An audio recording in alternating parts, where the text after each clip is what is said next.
হাদিদে বলেছিল যে আমাকে যে কেউ গুলি করে মেরেও ফেলে তার বিচার তোমরা করো। হাদি ভাই আপনি এই বিচার পাবেন না, হাদি ভাইয়ের পরিবারও আপনি বিচার পাবেন না। কারণ কি জানেন, এসবে আপনার মতো অনেক হাদিকে না এই দেশে বাংলাদেশে গুলি করে মারছে, প্রকাশ্য অমনিকে কুপিয়ে কুপিয়ে মারছে। বিচার কি হয়েছে জানেন হাদি ভাই? ওই যে জেল কার্ড দেখাইছে তাকে ধরে লেগে যাবজ্জীবন ফাঁসি দেওয়ার কার্যকর করা হতো। কিন্তু হাদি ভাই আপনারা একটা জিনিস বলতে চাই, আপনার এই কথা শুনতে লেগে এই দেশের জনগণ যদি ফাঁসিতে ঝোলাতে পারতো, খুনিকে যদি প্রকাশ্য ফাঁসিতে ঝোলাতে পারতো, তাহলে ভয় হয়ে যেত। এই দেশে তো একজন খুন করলে ধরা পড়লে তোর ফাঁসি হবে, এই ফাঁসি কার্যকর বাংলাদেশ হয় না।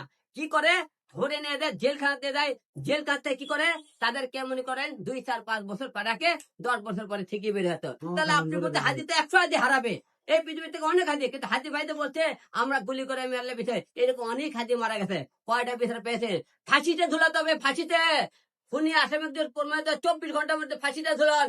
এই দেশের অদর্শ হাতি বেঁচে থাকবে, অদর্শ সোহাগ বেঁচে থাকবে, অদর্শ মনে করেন গরিব মায়ের সন্তান বেঁচে থাকবে। যতক্ষণ ফাঁসি কার্যকর করার মাত্র 24 ঘন্টা করে ফাঁসি না দিতে পারবেন, এই দেশে আইনের কোনো দাম নাই, এই দেশের প্রশাসনের কোনো দাম নাই, এই দেশের মানুষের বিচারের কোনো রায় পাবেন না।